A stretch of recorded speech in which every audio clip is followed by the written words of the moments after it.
नमस्कार मंडळी. तर माझ्या एका नवीन व्हिडिओमध्ये पुन्हा एकदा स्वागत आहे बघा. आणि हा संडेचा ब्लॉग आहे आणि संडेचं रुटीन मी शेअर करणार आहे तुमच्यासोबत. तर त्या दिवशी इतका पाऊस येत होता ना, काही सांगूच नका. माझे 12 वाजले तरी कपडे काही धुतले नव्हते. पाऊस काही बंदच होत नव्हता. आणि संडे म्हटलं का कुणाच्या घरी काहीतरी स्पेशल बेत नसतो, असं होतच नाही. आजकाल सगळे स्पेशल बेत करतात. आमच्याकडे पण होता स्पेशल मेनू. तर पनीरची भाजी, बासुंदी वगैरे आणली होती. तर मी तिथं वाटण वगैरे करून ठेवलं होतं. आहोनी जाऊन पावसातच रेनकोट घालून दूध आणि पनीर आणि बासुंदी घेऊन आले होते. तर आम्ही जे खातो ते भेटले नाही, दुसरीकडून आणली होती. पण म्हटलं पहिल्यांदा टेस्ट. आणि असा कॅमेरा चालू केला का त्यांचे असे काय नाटकं सुरू असतात. माझ्यासोबत थोडेसे भांडले होते आणि मी कॅमेरा सुरू केला आहे म्हणून ते बरोबर तिथे मजे करत होते. आणि आहोंना सवयच आहे, जिथं मी स्वयंपाक करते तिथं त्यांना येऊन गप्पा मारायची सवय. आणि मला पण ती सवय लागली की त्याशिवाय काही स्वयंपाक काय पटपट माझा काय आवरत नाही. मग ते काय तेवढेच टाईमपास करून निघून गेले. मुलं अभ्यास करत बसले होते, मग त्यांचा पण अभ्यास सुरू होता. मी पनीर वगैरे इथं कट करून घेतलं. आणि जरा थोडंसं आभाळ येत असल्यामुळे थोडंसं व्यवस्थित उजेड येत नाही माझ्या रूममध्ये. तर तुम्ही समजून घ्या.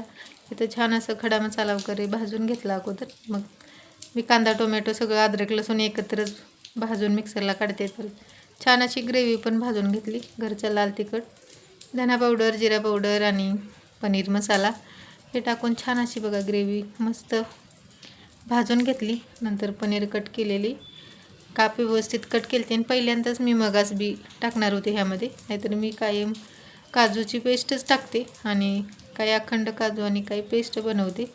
पण ह्यावेळेस बघू म्हटलं वेगळ्या पद्धतीने थोडंसं ट्राय करूया. छान अशी ग्रेव्ही भाजून घेतली आणि पाहिजे तितकं मी पाणी टाकून घेतलं. आता पनीरची भाजी म्हटल्यावर दोन्ही टाईम खातो आम्ही, कारण काहीतरी स्पेशल असलं का मुलांना दुसऱ्या भाज्या नकोच वाटतात. छान असं बघा त्यामध्ये मगाच बी पण मिक्सरला मी वाटून घेतलेलं टाकलं आणि ती घट्टसर अशी ग्रेव्ही झाली होती. तुम्ही कधी वापरलीत का मला नक्की कमेंटमध्ये सांगा. थोडीशी कोथिंबीर आणि थोडे मी भाजून घेतले पनीरचे तुकडे. कधी कधी मी घेते कधी नाही. आणि थोडंसं मी तूप टाकते टेक्स्चरसाठी बरं का, कारण इतकं छान दुसरं काही वापरत नाही, घरचं आपलं घरगुती.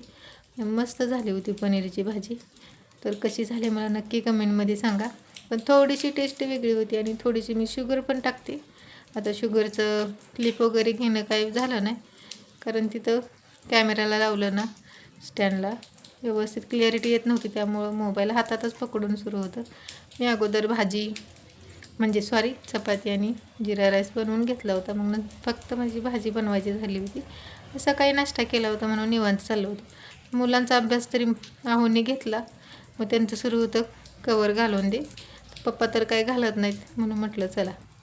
आणि आरव काय वर्षभर काय बुक व्यवस्थित ठेवत नाही, तर माझं सुरू होतं इथं कवर घालून द्यायचं.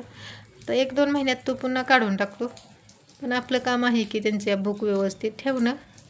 आणि अनुचे पण आता भेटले होते नवीन, थोडंसं लेट भेटले होते बुक, कारण पोर्शन चेंज झालेला आहे तिचा.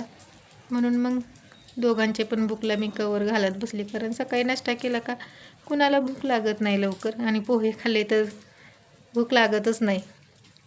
आणि संडे असल्यामुळं सगळ्यांचं निवांत असते. आणि माझ्या बाळाचं मध्येच काहीतरी लवचंबक घेऊन संडे आहे म्हटल्यावर काहीतरी खेळायचं सुरू होतं त्याचं. अनुभूती बसली होती अभ्यास करत. आणि आरवचा तर कंप्लीट झाला होता. तर मी मग फायनली बघा एका बुकला घातला. आता व्यवस्थित झाले. आता सगळ्यांची इतकी बुक मी कवर घातली ना, मधून येत होतं. इतके बुक झाले ना, म्हणजे 10-11 तरी बुक झाले असतील दोघांची मिळून.